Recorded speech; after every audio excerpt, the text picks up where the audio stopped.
Əziz izləyicilər, növbəti pasiyentimiz 23 yaşlı, ad familiyasını deməyəcəm, oynayır və professional futbolla məşğuldur. Bizim yanımıza gəldiyi vaxtı 2 il ağrılardan əziyyət çəkirdi, ayaq ağrılarından, diz ağrısından. Diz ağrısını, ayaqdakı ağrını yaradan iki başlı əzələ idi və skelet fizioloji olaraq dəngəsindən çıxmışdı. Çanağın yükü iki başlı əzələdə bitirdi və futbolçumuz bizim yanımıza gəldiyi vaxtda bir çox yerdə müalicələr alıb nəticə görməmişdi. Və biz futbolçu ilə 8-10 seans təyin elədik. 12 seansa qədər qalxdıq və 12 seansda müalicəmizi bitirdik.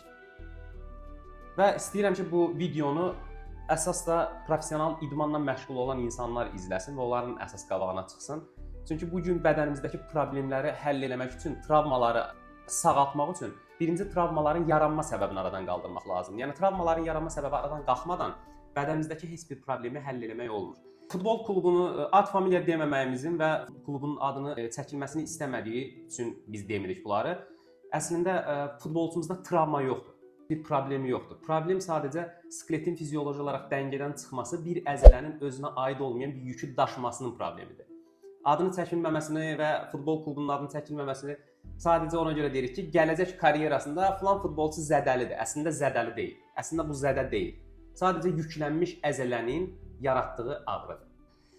Və istəyirəm ki, futbolçumuz özü ətraflı danışsın ki, bizə gəldiyi vaxtda hansı şikayətlər var idi, idman elədiyi vaxtda hansı yükləmələrdən sonra əziyyət çəkirdi və bizim prosedurdan sonra nə kimi rahatçılıqları və hansı şikayətləri tam şəkildə aradan qalxdı. Mən professional futbolçu, ayaqlarımda yüksək sancılardan müraciət eləmişdim doktora. Məşqlərdə, oyunlarda demək olar ki, tam gücümlə məşq eləyə bilmirdim. Əsas da yüksək sprintlərdə sancılar tuturdu, yəni 70-80% maksimum qaça bilirdim. Klub tərəfindən özüm də şəxsi dəfələrlə həkimlərə müraciət eləmişdim, amma belə nəticəsi olmamışdı. Yəni gedirdim maksimum 15 gün, 20 gün müalicənin xeyrini görürdüm. Sonradan yenə həminki, yəni belə deyək, bir növ psixoloji, xroniki özümdə formalaşdırmışdım ki, yəni beləncə olur. Sonradan Firuzi doktora müraciət elədim, çox sağ olsun. Yəni indi heç bir problemim yoxdur. Yəni məşqlərdə tam ürəklə, yəni məşqimi eləyə bilirəm, oyunlarda ürəklə oynaya bilirəm. Yəni demək olar ki, həmin sancılardan, narahatçılıqdan heç bir əsər-əməl qalmayıb. Yəni buradan da öz təşəkkürümü bildirmək istəyirəm. Yəni buradan futbolçulara da, idmançılara da yəni çox istəyirəm ki, həqiqətən problemləri olsa, yəni Firuzi doktora müraciət eləyə bilər tam rahat şəkildə. Və bizim müalicəmizdə hər hansısa bir dərmandan, aparatdan istifadə eləmişikmi? Yox. Yəni belə deyək, bir növ futbolçuların başa düşəcəyi dildə deyim ki, yəni masajın tam bir, yəni başqa bir növüdür. Yəni həqiqətən çox rahatlayıcı, yəni əzələləri belə deyək anadan gəlmə kimi yəni düzəldir. Yəni masaj dediyimiz bütün vücudla işləyirlər masajda.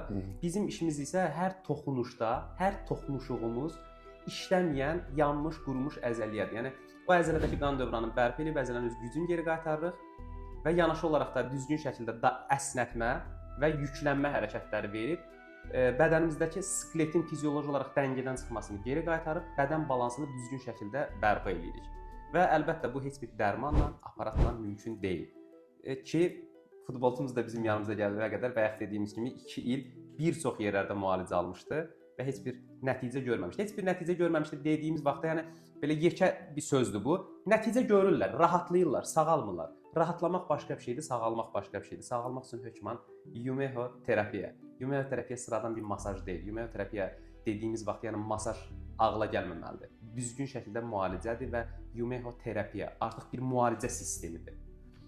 Təşəkkür edirik müsahibə verdiyiniz üçün. İnşallah ki, sizi izləyərlər. Sizdən sonra idmançılarımız daha çox bizə üst tutarlar. İnşallah.